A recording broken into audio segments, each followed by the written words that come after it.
दोस्तों, आज तक आपने बहुत सारी प्रेम कहानियाँ देखी और सुनी होंगी।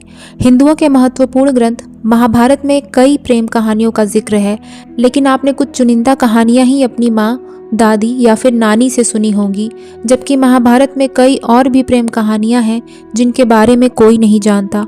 और आज हम आपको महाभारत की ऐसी ही अनसुनी प्रेम कहानियों के बारे में बताने वाले हैं। लेकिन उससे पहले अगर आप चैनल पर नए हैं तो चैनल को सब्सक्राइब कर लें। दोस्तों, महाभारत में यूँ तो कई प्रेम कहानियाँ हैं, लेकिन हम आपके लिए मात्र 7 ऐसी प्रेम कहानियों को लेकर आए हैं जिनके वजह से युद्ध तक की नौबत आ गई थी। सत्यवती और ऋषि पराशर। सत्यवती धीवर नाम के एक मछुआरे की पुत्री थी और वो लोगों को अपनी नाव से यमुना पार करवाती थी। एक दिन वो ऋषि पराशर को अपनी नाव में लेकर जा रही थी। ऋषि पराशर उनसे आकर्षित हुए और उन्होंने उनसे प्यार करने की इच्छा जताई। सत्यवती ने ऋषि के सामने 3 शर्तें रखीं। पहली, उन्हें ऐसा करते हुए कोई भी ना देखे। ऋषि पराशर ने एक कृत्रिम आवरण बना दिया। दूसरी, उनकी कौमार्यता प्रभावित नहीं होनी चाहिए, तो ऋषि पराशर ने उन्हें आश्वासन दिया कि बच्चे के जन्म के बाद उनकी कौमार्यता पहले जैसी हो जाएगी। तीसरा, वो चाहती थी कि उनकी मछली जैसी बदबू एक शानदार खुशबू में बदल जाए। ऋषि पराशर ने ऐसा ही किया और उनके शरीर से आने वाली बदबू सुगंध में परिवर्तित हो गई। सत्यवती और पराशर ऋषि के प्रेम के कारण महान महर्षि वेद व्यास जी का जन्म हुआ, जो कि महाभारत के रचयिता भी हैं। शांतनु का सत्यवती से प्रेम। इसी सत्यवती से राजा शांतनु ने विवाह किया था। यदि शांतनु सत्यवती से प्रेम नहीं करते तो महाभारत और कुरुवंश का इतिहास कुछ और होता। महाराज शांतनु को गंगा से एक पुत्र मिला था जिसका नाम उन्होंने देवव्रत रखा। देवव्रत हस्तिनापुर का युवराज घोषित कर दिया गया। यही देवव्रत आगे चलकर भीष्म कहलाए। एक दिन शांतनु यमुना के तट पर घूम रहे थे कि उन्हें नदी में नाव चलाते हुए एक सुंदर कन्या नजर आई। शांतनु उस कन्या पर मुग्ध हो गए। उन्होंने कन्या से उसका नाम पूछा तो उसने कहा, महाराज, मेरा नाम सत्यवती है और मैं निषाद कन्या हूँ। शांतनु सत्यवती के प्रेम में रहने लगे। सत्यवती भी राजा से प्रेम करने लगी। एक दिन शांतनु ने सत्यवती के पिता के समक्ष सत्यवती से विवाह का प्रस्ताव रखा, लेकिन सत्यवती के पिता ने यह शर्त रखी कि मेरी पुत्री से उत्पन्न पुत्र ही हस्तिनापुर का युवराज होकर राजा होगा, तभी मैं अपनी कन्या का हाथ आपके हाथ में दूंगा। राजा इस प्रस्ताव को सुनकर अपने महल लौट आए और सत्यवती की याद में व्याकुल रहने लगे। जब यह बात भीष्म को पता चली तो उन्होंने अपने पिता के खुशी के खातिर आजीवन ब्रह्मचारी रहने की शपथ ली और सत्यवती का विवाह अपने पिता से करवा दिया। कृष्ण और रुक्मिणी का प्रेम। श्री कृष्ण ने कई महिलाओं से प्रेम किया। राधा कृष्ण की प्रेम कथा तो सभी जानते हैं, लेकिन कृष्ण और रुक्मिणी की नहीं। विदर्भ के राजा भीष्मक की पुत्री रुक्मिणी ने मन ही मन तय कर लिया था कि वह श्री कृष्ण को छोड़कर अन्य किसी को भी पति के रूप में स्वीकार नहीं करेंगी।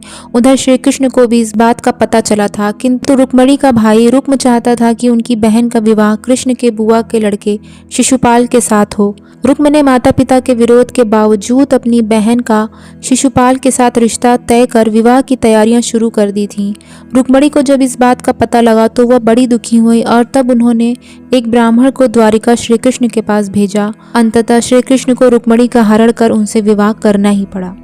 अर्जुन और सुभद्रा का प्रेम। सुभद्रा श्री कृष्ण की बहन थी। बलराम चाहते थे कि सुभद्रा का विवाह कौरव कुल में हो। बलराम के हट के चलते ही श्री कृष्ण ने सुभद्रा के हाथों अर्जुन का अपहरण करवा दिया। बाद में द्वारिका में सुभद्रा के साथ अर्जुन का विवाह विधि पूर्वक संपन्न हुआ। विवाह के बाद वे 1 वर्ष तक द्वारिका में रहे और शेष समय पुष्कर में व्यतीत किया। 12 वर्ष पूरे होने पर वे सुभद्रा के साथ इंद्रप्रस्थ लौट आए। इंद्रप्रस्थ में जब सुभद्रा द्रौपदी से मिली तो उसने तुरंत अर्जुन से अपनी शादी के बारे में नहीं बताया, लेकिन जब वे घुल मिल गई तो सुभद्रा ने सच्चाई बता दी और द्रौपदी ने उसे स्वीकार कर लिया। हिडिंबा और भीम का प्रेम। 5 पांडव लक्षागृह से बचने के बाद एक रात जंगल में सो रहे थे और भीम पहरा दे रहे थे। जिस जंगल में वो लोग सो रहे थे वह जंगल राक्षस राज हिडिंब का था। उसकी पुत्री का नाम हिडिंबा था, जो कि एक नरभंसक थी। उसने जंगल में भीम को देखा तो उसके प्यार में पड़ गई और अपना भेष बदलकर भीम से शादी करने का प्रस्ताव रख दिया। बहुत कठिनाइयों के बाद दोनों की शादी हो गई और कुछ समय तक वे दोनों साथ रहे। हिडिंबा ने घटोत्कच को जन्म दिया, जिसने महाभारत के युद्ध में एक मुख्य भूमिका निभाई। राजा दुष्यंत और शकुंतला का प्रेम। यह प्रसिद्ध कथा महाभारत में मिलती है। पुरुवंश के राजा दुष्यंत और शकुंतला के पुत्र भरत की गणना महाभारत में वर्णित 16 सर्वश्रेष्ठ राजाओं में होती है।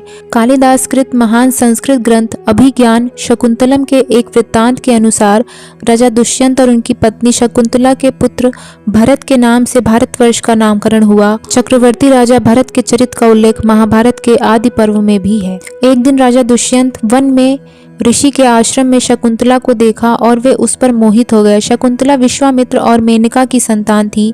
दोनों ने गंधर्व विवाह किया था और वन में ही रहने लगे।